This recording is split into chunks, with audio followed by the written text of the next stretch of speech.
ഞങ്ങൾക്ക് കുടിവെള്ളവും ഇല്ല, ഭക്ഷണവും ഇല്ല, ഒന്നുമില്ല. ഒരു കൊച്ചു കുട്ടിക്കും പാല് പോലും ഇല്ല. ഞങ്ങളിവിടെ വളരെ കഷ്ടത്തിലാണ്. എങ്ങനെയെങ്കിലും ഞങ്ങളെ ഒന്ന് ഇരുന്ന് രക്ഷിക്കൂ സാറുമാരെ. Please please please. ഞങ്ങൾ വെള്ളത്തെ കയറി രണ്ടാമത്തെ നിലയുടെ അടുത്ത് വരെ എത്തിയിട്ടുണ്ട്. ഇനി ഞങ്ങൾ എങ്ങടേക്ക് പോവും? ഒരു നിവൃത്തിയില്ല.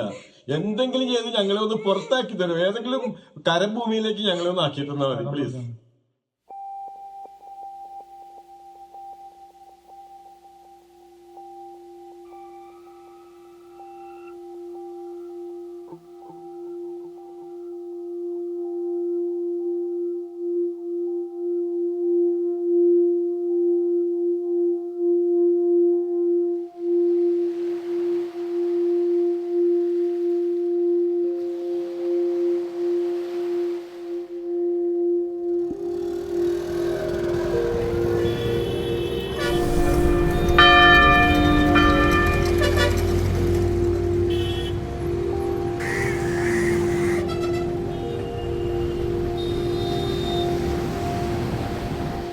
Kerala, located on the extremity of the southern end of the Indian peninsula, is highly vulnerable system. We have got 590 kilometers of coastline and about 550 kilometers of western cut on the east. The land forms only 1% of the national geographic area, sustain over 3% of the population. High population is Paradiso. And this time we have experienced very severe flood and deluge.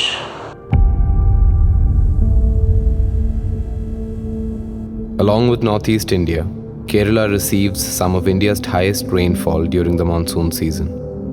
On an average, it receives around 3,000 millimeters of rain annually. The months of June and July contribute a dominant share of the annual rainfall.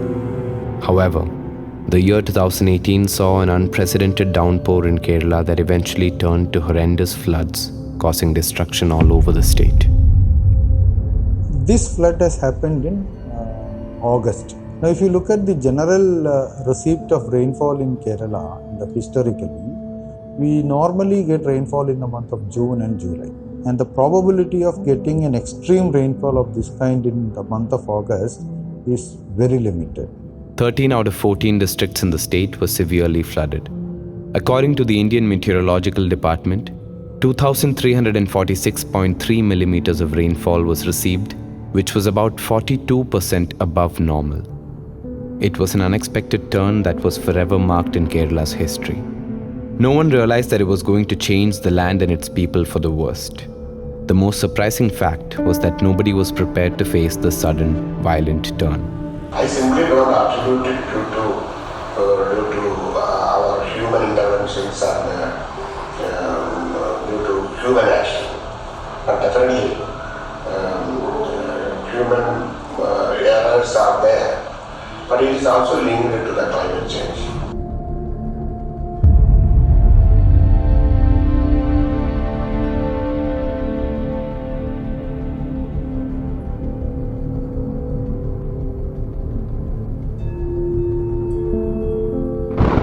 By the end of May, the Meteorological Department of India had given alerts on upcoming huge downpour, and the beginning of June received medium spells of rain.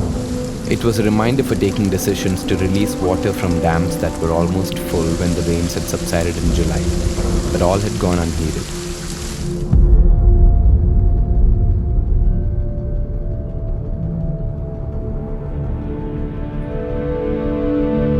Kerala received over 2.5 times more rainfall than average for August. The state received 758.6 millimeters of rainfall, compared to the average 287.6 millimeters between August 1st and 19th. According to the Indian Meteorological Department, The extreme rainfall was mainly due to formation of monsoon depressions over Bay of Bengal.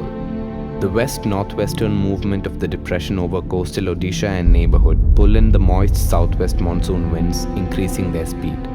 They then hit the western Ghats, forming rain-bearing clouds. The further downpour on already saturated land resulted in landslides and flooding.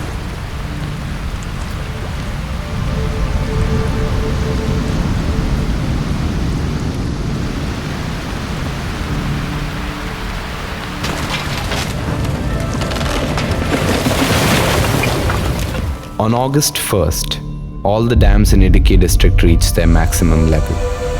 Frequent landslides were reported in Kozhikode and Kannur the following day. The gushing floodwaters turned Keralites' attention to the two major dams, Idukki and Mullaperiyar. Destruction was what echoed across Kerala. Floodgates of 22 dams were opened as the rivers were flowing above danger mark. The situation was much worse for Idukki after receiving 100% excess compared to the normal rainfall. It was a huge blow to the district, with the onset of heavy rain starting from the end of May and stretching all the way till the middle of August. The Kerala State Electricity Board, which runs the Idukki Dam, expected the water levels to reach 2,400 feet against its full capacity within 10 days. Everybody knows that if you operate the dam, you can release only controlled amount of water downstream. So that is basically the purpose of flood control reservoirs. You store water and release very controlled so that your downstream area will not get flooded. Now, that is possible if we have flood control reservoirs. We do not have flood control reservoirs in Kerala.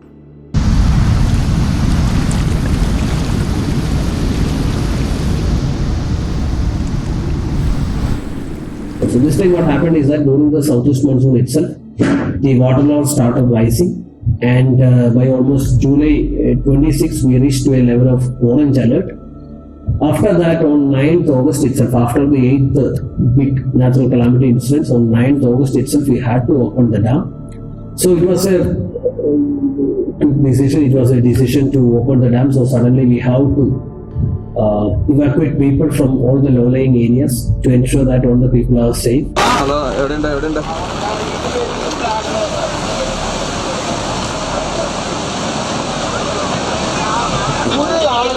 ഒരു മനുഷ്യൻ പോലും ഇവിടെ നിൽക്കണ്ട. നിങ്ങളത് എന്ത് നടപടി എടുത്തോളൂ, ആളുകൾ ഒരൊറ്റ ആൾ പോലും ആ സേഫ്റ്റി ഇതിന്റെ അപ്പുറത്തല്ലാതെ ഒരു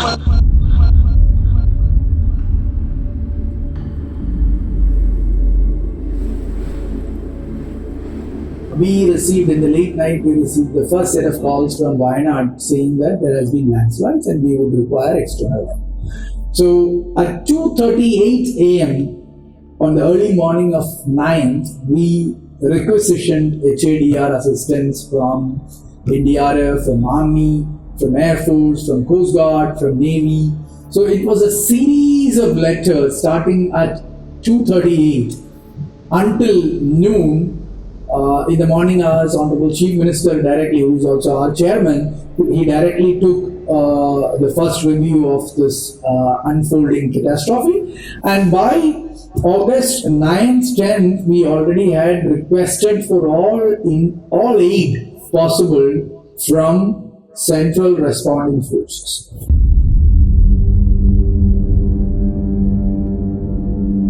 Days of hurry and horror were awaiting Kerala.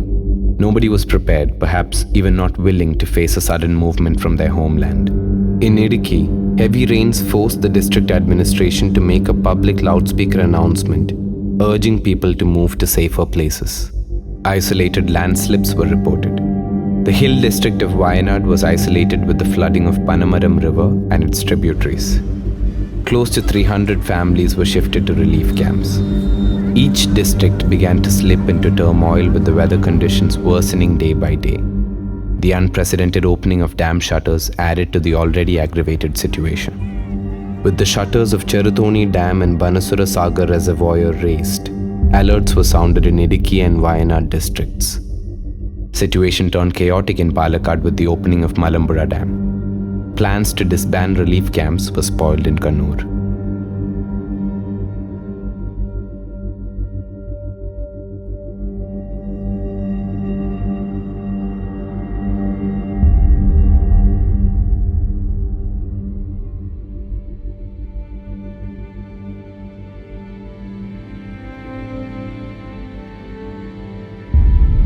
People moved to relief camps after their houses got inundated after 48 hours of relentless rain.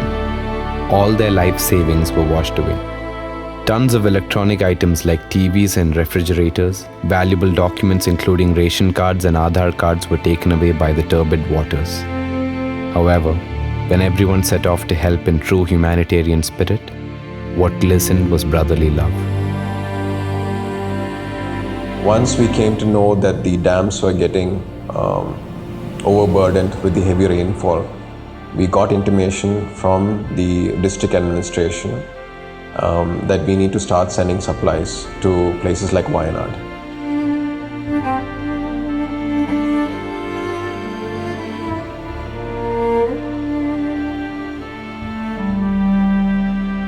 Kusat Alumni, my friends over there called me and asked me whether I would like to join for the camp over there.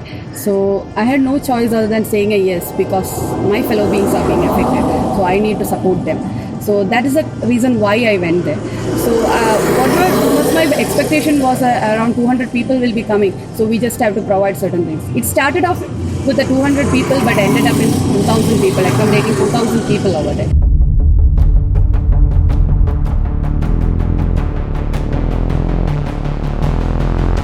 Amid the havoc, Kerala saw help from innumerable hands. The locals along with the army were actively involved in the search and rescue operations. The Indian Navy, along with the Indian Coast Guard, National Disaster Response Force and Indo-Tibetan Border Police were deployed to the flood-affected areas. Despite concerted efforts, death toll mounted in several regions. Many were buried under massive trails of mud and were caught in landslides. The violent floodwaters in its fury took precious lives. The unpreparedness of Keralites added to the alarming state.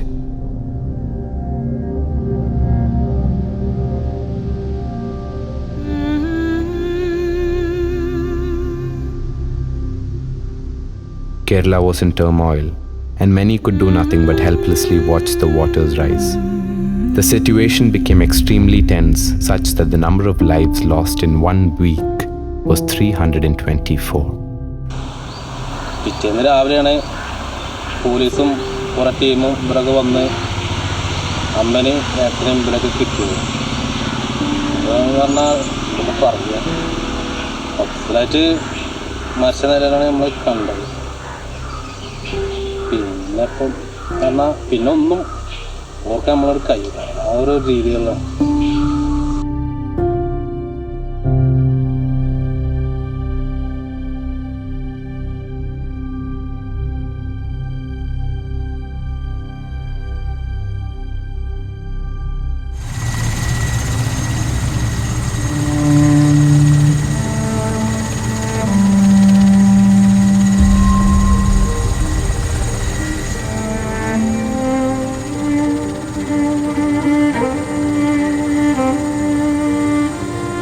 We had officers from the Navy come and observe how we were functioning.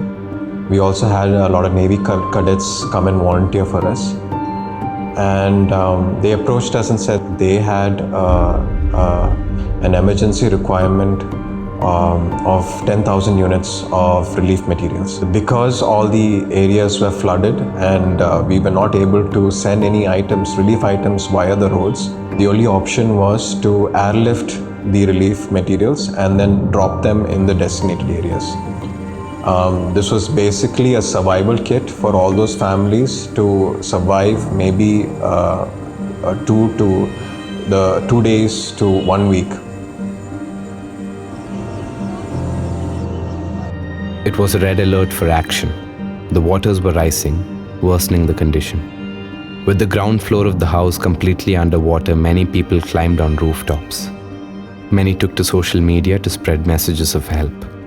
Videos begging for help, calls to control rooms, and messages with the location details were streaming all across the media.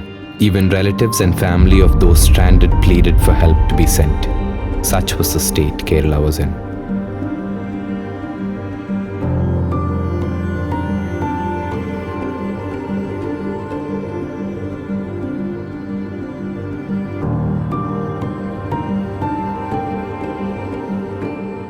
ഞങ്ങൾ 2 പേര് അപ്പത്തേക്ക് ഞാൻ നേരം വെള്ളം പൊങ്ങി അപ്പുറത്തുള്ളവരെല്ലാം പോയി രക്ഷപ്പെട്ടു. വെള്ളം പൊങ്ങി വന്നു. ഞങ്ങളവർക്ക് ഇത്രയും മനസ്സില്ല, നിത്യക്കണം. പിന്നെ അടുത്തുള്ള മക്കൾ വിളിച്ചു പറഞ്ഞു, കൂട്ടുകാരോട് പറഞ്ഞു വന്നു. ഇനി ഞങ്ങൾ അടുത്ത് അപ്പുറത്ത് വന്ന് 2 നിലയുണ്ട്, അവിടെ കൊണ്ടാണ് കേസ് പോയി. പിന്നെ ആരെ കാണാൻ 3-ാം ഭാഗം ഒരു മോർണിംഗ് കൊണ്ട് വന്നു ആളെ പിടിച്ചു കേട്ടു. The rescue operations could not have been a complete success without the fisher folk community. 642 boats were deployed and around 288 fishermen were involved in rescue missions. They stepped forward when the need was felt. They came from far and near with their boats. It was now or never. They mustered the courage and braved all odds for one goal: to save lives. Their boats reached areas in Alappuzha, Chalakkudi, Mala, and several other remote places inaccessible by the Navy and helicopter. Their selfless efforts sustained the lives of more than 65,000 people. 16-ാം തീയതിയാണ് ഞങ്ങൾ അറിയിക്കുന്നത്. ഒരു കാര്യമുണ്ടായി. പിന്നെ അത് അവിടുത്തെ MLA ആണ്, ഇതിലാണ് അറിയിച്ചത്. അങ്ങനെ ഞങ്ങൾ പോകുന്നത് ആദ്യമായിട്ട്. അവിടെ ചെന്നപ്പോൾ നമ്മൾ ഉദ്ദേശിക്കുന്നത് വലിയ സംഭവം അവിടെ നടന്നുകൊണ്ടിരിക്കുന്നത്. നമുക്ക് ഒരിക്കലും പ്രതീക്ഷിക്കുന്നതിനൊക്കെ അപ്പുറമായിട്ടുള്ള വെള്ളം കയറി. എല്ലാ ഫസ്റ്റ് ഫ്ലോറെല്ലാം മുങ്ങി കിടക്കും. 2ാമത്തെ ഫ്ലോറിൽ വെള്ളം കയറി തുടങ്ങിയിട്ടുണ്ട്. അപ്പോൾ അവിടെ നിന്നാണ് അതിന് മേളിൽ ഇരിക്കുന്ന ആൾക്കാരെയാണ്, പിന്നെ റൂഫിലൊക്കെ അതിൻ്റെ ഇരിക്കുന്ന ആൾക്കാരെ എടുത്തു തുടങ്ങി. ആദ്യം ശാസ്താംകുളങ്ങര എന്ന് പറഞ്ഞ സ്ഥലത്തായിരുന്നു. അവിടുന്ന് ആ ഫസ്റ്റ് ദിവസം ഒരു 80ഓളം വരെ എടുക്കാൻ പറ്റും. അപ്പോൾ പിന്നെ രാത്രിയായി, മഴയും കാറ്റും കാരണം. പിന്നെ അന്ന് പിറ്റേന്ന് രാവിലെ അവിടുത്തെ വർക്ക് കഴിഞ്ഞിട്ട് ഞങ്ങൾ നടന്ന സ്ഥലത്ത് ഷിഫ്റ്റ് ചെയ്തു. Every Keralite might have a story to recall on the floods, but when focused particularly, the fishing community who mustered the courage to save lives definitely has a story of pain and gain to recollect. Putting their own lives at stake, they set off into the violent waters. When the government ran short of boats and the military men lacked the knowledge to navigate local waters, it contacted the local churches. Hundreds of fishermen signed up for the government's rescue operations. അവിടുത്തെ അവസ്ഥ എന്ന് വെച്ചാൽ 9.9 വെച്ച് 2 cost പവറുള്ള 2 എഞ്ചിനുകളെ ഒക്കെ ആ വെള്ളത്തെ പ്രതിരോധിക്കാനായിട്ടുള്ള ബുദ്ധിമുട്ട്, അത്രയ്ക്ക് ബുദ്ധിമുട്ട് സഹിച്ചാണ് നമ്മൾ ഓരോ പ്രദേശങ്ങളിലോട്ട് കയറി ചെല്ലുന്നത്. രണ്ടാമത് കടലിൽ പരിചയം, കടൽ ഓപ്പണായിട്ട് കിടക്കില്ലേ, ഒരുപാട് കാര്യങ്ങൾ കടലിൽ കുഴപ്പമില്ല. പക്ഷേ അവിടെ അങ്ങനെയല്ല, ഒരുപാട് തടസ്സങ്ങൾ. ഈ 2ാമത്തെ ഫ്ലോർ വരെ മുങ്ങി നിൽക്കുന്ന വീടുകൾ, അങ്ങനെ മരങ്ങൾ, പോസ്റ്റുകൾ, അങ്ങനെയൊക്കെ ഒരുപാട് തടസ്സങ്ങൾ അതിജീവിച്ചാണ് ഈ ഒരുപാട് ആൾക്കാരെ ആ വീടുകളിൽ നിന്ന് പുറത്തിടുക.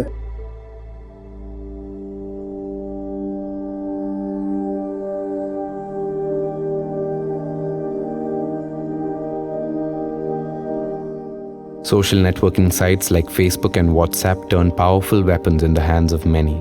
The collection, distribution, and transportation of relief materials were well coordinated online.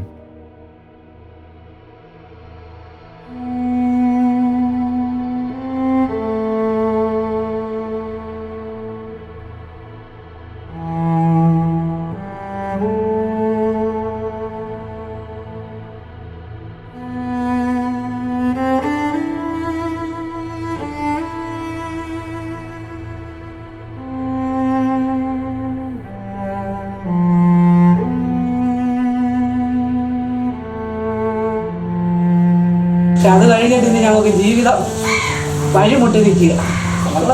ഒരു മാസത്തേക്ക് 13,000 രൂപയുടെ മരുന്ന് വേണം മോന്. എനിക്ക് 1500, ഒന്നിന് 900.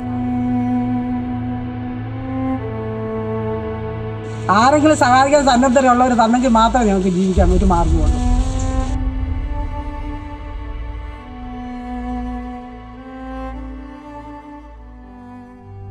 Kerala's worst floods in nearly a century, hit by 10 days of heavy rainfall, disrupted life, livelihood, and infrastructure. 50,000 houses had been destroyed. Many lost their dear ones, family, farmland, and businesses. Nearly 34,000 people shifted to relief camps. Within limitations, the volunteers arranged shelter and food facilities for the affected. Men, women, and children stayed together under the same roof without any bias of religion, economic status, caste, or creed. The state organized many small agencies for food packing, utensil, and dress collection. The packing centers witnessed trucks carrying heavy loads of help from many Indian states and countries outside of India. We were not told what to do, when to do or any. There were no time constraints. We were not told when should we come, when should we go. We used to come early morning by 8 o'clock because we saw that okay, the requirement, the people used to come to the stadium by 7 o'clock itself. We used to work, I guess, all the way till night 3:30. Every day morning we used to go by 3:30. Come to the stadium by around 7:30. By the time 7:30 morning itself we come, the stadium was almost jam-packed.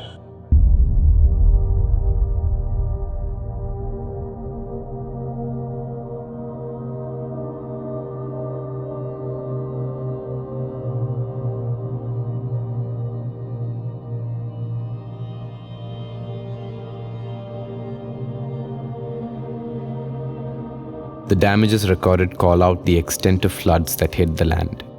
34,732 roads were damaged, 218 bridges washed away, and the loss of crops on above 56,000 hectares of land highlight the magnitude of this situation. Despite concerted efforts, death toll mounted in several regions. Many were buried under massive trails of mud and were caught in landslides. The extent of damage due to this flooding was preliminarily estimated to be around 20,000 crores. The floods killed more than 410 people since June 2018. 1 million people were left homeless in 3,200 emergency relief camps.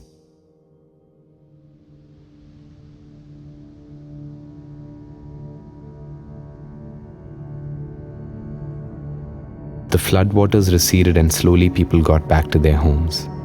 But what they saw when they returned was beyond their imagination. Years of hard work and sacrifices were washed away by the turbulent waters. They could only stare at the heap of mud and dirt where there once had been their dear home. In the wink of an eye, the landslide swallowed their dreams and demolished fruits of their sweat and blood. Hopelessness and despair echoed in every nook and corner of Kerala.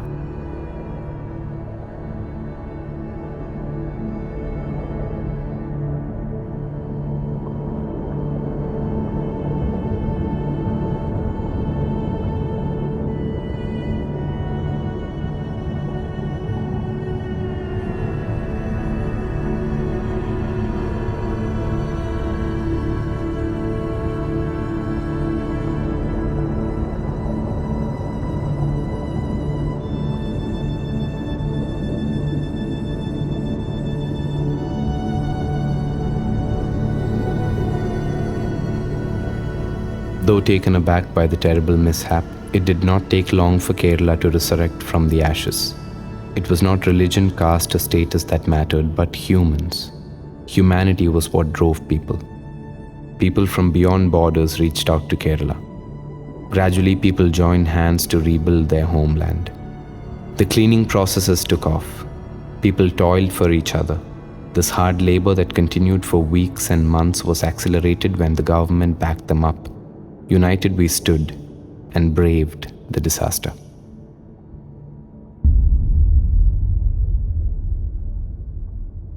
What we have done is, along with the civilization or our lifestyle rather, we have basically looked into our comfort without realizing that we are basically disturbing the nature.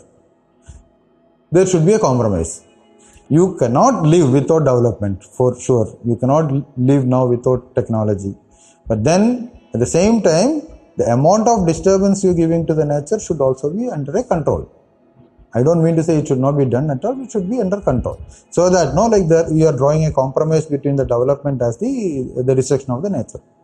Certainly, if you destruct your nature, it won't be the same way it is behaving, no? Because nature has its own, remedial things. So that will happen.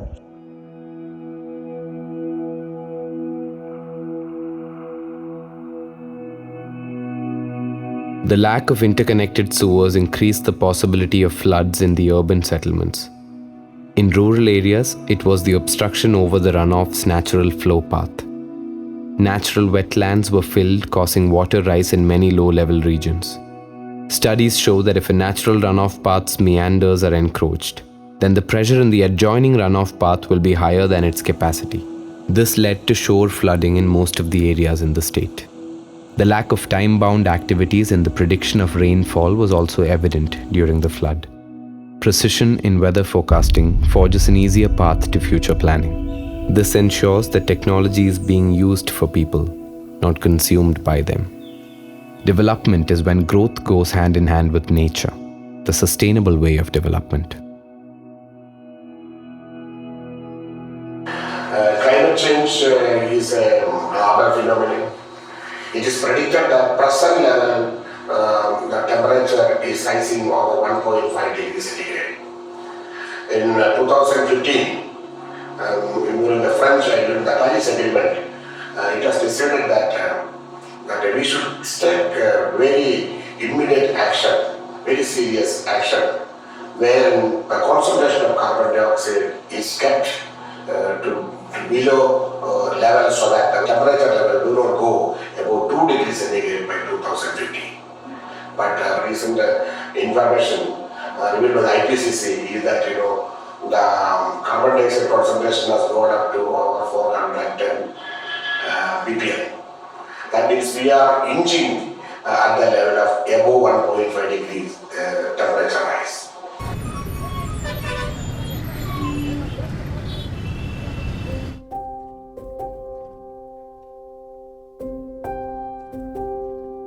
The floods brought back the true essence of humanity to life. We were crumpled and crushed under the fury of the floods. But what the whole world witnessed was a rebirth. Like a phoenix, Kerala flapped its wings to resurrection.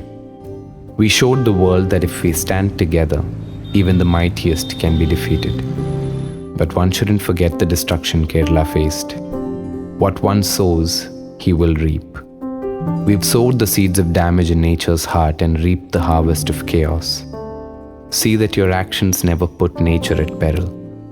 Take a minute to think before you act. Remember, we have borrowed our motherland from our successors, not inherited it from our ancestors.